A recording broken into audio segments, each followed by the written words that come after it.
Bonsoir Fatma, bonsoir Anis. Bonsoir mes amis. On est là dans le cadre du 11e badge intitulé Outils de base, création de séquences vidéo.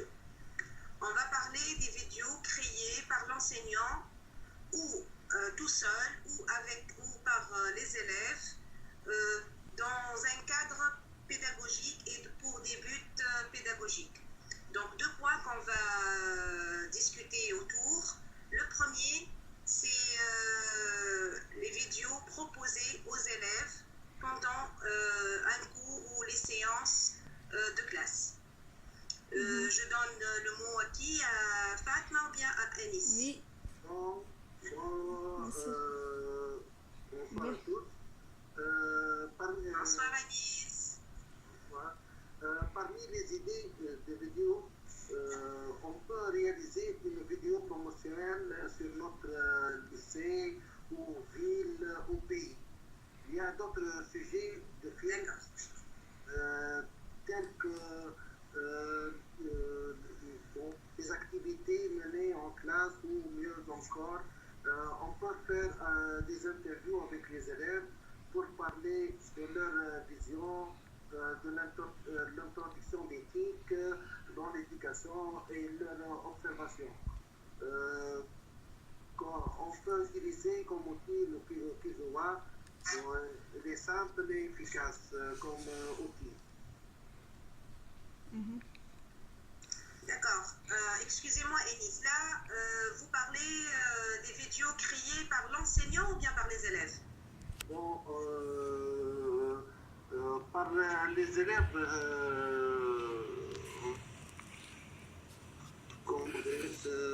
les élèves auront la faculté de créer ces vidéos-là avec l'assistance, avec mon assistance. Et dans quel cadre se fera-t-il? Dans le cadre où on va faire des vidéos pour réunir les travaux, exécuter les tableaux ou les activités dans la séance, pour les mettre après sur le groupe Facebook de la classe. D'accord. J'ai juste une petite question. Quel est l'intérêt pédagogique pour les élèves s'ils partagent de telles vidéos? Entre eux, bien sûr. Bon, avant tout, c'est très motivant. C'est très motivant. Votre photo est à Anis. Elle a disparu.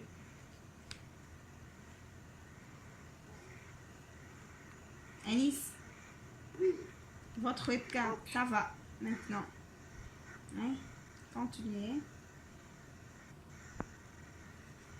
Oui, je vous écoute. Oui, oui. Vous pouvez continuer, Anis. Bon. S'il vous plaît, répétez la question. Quel est l'intérêt pédagogique lié à la création de vidéos et au partage des vidéos entre élèves? Bon, il y a des vidéos où les élèves font des recherches sur des peintures ou aussi une fois on visite une galerie d'art ou une exposition d'un peintre dans notre ville. Et ils peuvent filmer cette visite. Merci Anis, merci. Merci, Anis. Donc, je m'interroge. Bonsoir mes amis, Sonia et Anis. Donc, Bonsoir, Fatma. en tant que prof d'informatique, donc la création des vidéos, c'est une nécessité dans ma classe. Au niveau 7e année, j'étudie 7e année de base. Donc j'étudie toujours, j'enseigne le traitement de texte et le traitement d'image, et non pas le traitement de son et le traitement de vidéo. Donc à ce niveau-là, les élèves ne sont pas capables de créer des vidéos car ils traitent seulement les textes et les images. À partir du niveau 8e année de base et 9e année, donc ils sont optés de faire le traitement du son et de la vidéo. Donc dans mon programme officiel, il y a une grande partie traitement de son et dans cette partie j'inclus le traitement de la vidéo. Les années dernières, donc nous sommes libres, les profs, de choisir un logiciel pour le traitement de vidéo. Donc je choisis toujours le logiciel Movie Maker, qui est un logiciel très simple pour les élèves et qui est sous Windows, donc avec le système d'exploitation Windows. Donc cette année, lorsque j'ai participé dans les projets eTwinning et les projets Microsoft, donc j'ai découvert plusieurs outils online qui fait le traitement des vidéos. Donc j'ai constaté que ces outils sont très simples, très motivants pour les élèves. Ils sont découverts pas mal d'outils comme Kizua qui a cité mon collègue Anis, il y a Animoto, il y a l'outil Pauntun, il y a l'outil Video Show, etc., etc. Donc les élèves, ils vont créer des vidéos faciles. La tâche devient plus facile. Avec leur smartphone, peuvent créer dans 5 minutes une vidéo qui englobe une tâche ou bien un thème, etc. Donc, j'ai un chapitre projet. Le chapitre projet, je dois choisir des sujets comme je voulais. Donc les élèves, ils vont se regrouper et ils vont travailler en groupe et chaque groupe il va choisir un thème et nous sommes obligés de créer les vidéos aussi.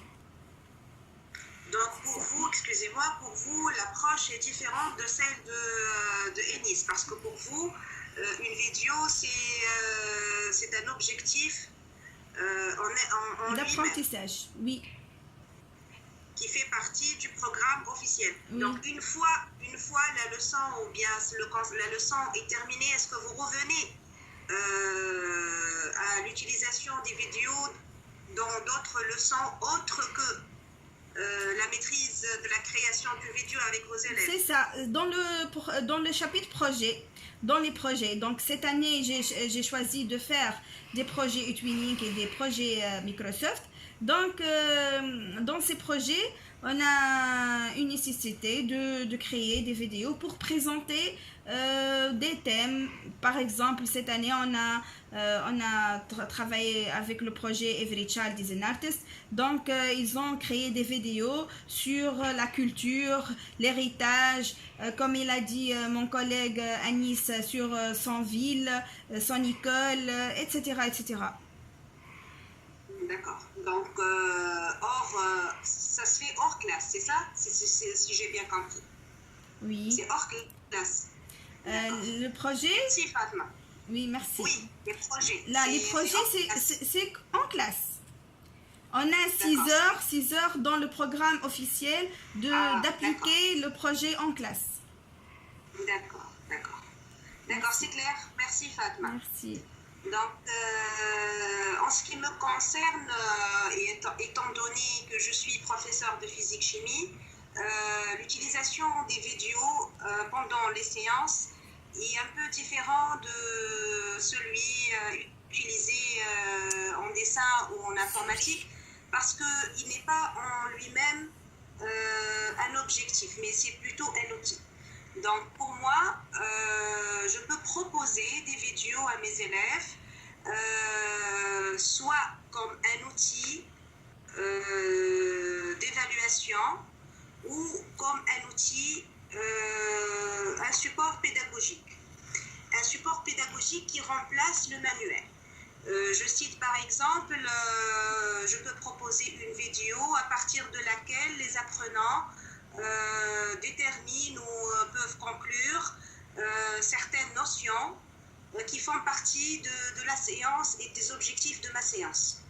Pour être plus clair, par exemple, lors de la séance des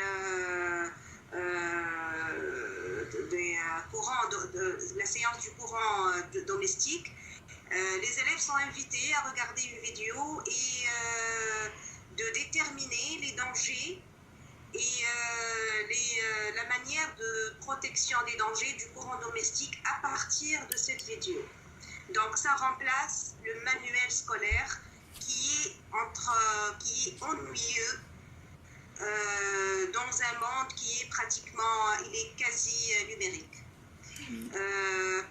Le deuxième point ou bien le deuxième axe peut être, une vidéo peut être utilisée pour la mémorisation. De nos jours, j'ai bien remarqué que les apprenants ont un problème de mémorisation. Donc, je propose à la fin de la séance une vidéo qui contient les étapes, par exemple, pour être plus précise, je donne l'exemple de la leçon traitement des eaux usées. À la fin de la séance, les élèves sont invités à regarder cette vidéo et d'identifier les étapes de traitement des eaux. Au départ, ça se fait dans l'ordre.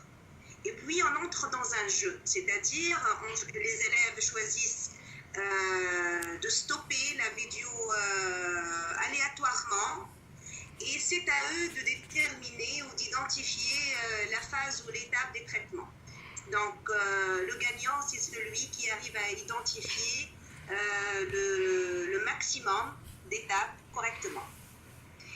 Le deuxième point, ça concerne la création des vidéos par les élèves eux-mêmes. Donc cette année, j'ai expérimenté une nouvelle méthode qui consiste à donner la main à mes élèves et à entrer dans un défi. À la fin de chaque chapitre, je lance un défi. Le défi, c'est parfois création de vidéos ou autre, mais je vais ici parler de la création de vidéos. Cette année, j'ai proposé une création de vidéo concernant la pH métrie. Donc, à la fin du chapitre, les élèves sont censés connaître la nature des solutions, acides, basiques ou neutres, et de proposer des expériences hors classe chez eux. Ils peuvent travailler soit en groupe, soit individuellement. Donc, j'ai trouvé vraiment des vidéos extraordinaires. Il y en a ceux qui ont proposé de fabriquer des papiers pH chez eux avec des matières qui sont 100% naturelles. D'autres, ils ont proposé de préparer des solutions pour déterminer la nature des solutions. Donc voilà, j'ai parlé des deux points exigés. Merci, Sonia. Je vous attends pour une nouvelle intervention prochainement, Inch'Allah. Et à bientôt. À bientôt. Merci bien. Merci. Merci. Bonne soirée. Merci Enise, merci Fatma et bonne soirée. Apparemment, j'ai trop parlé. Hein? Non, ça va. Très bien. Bravo, Sonia. À la prochaine.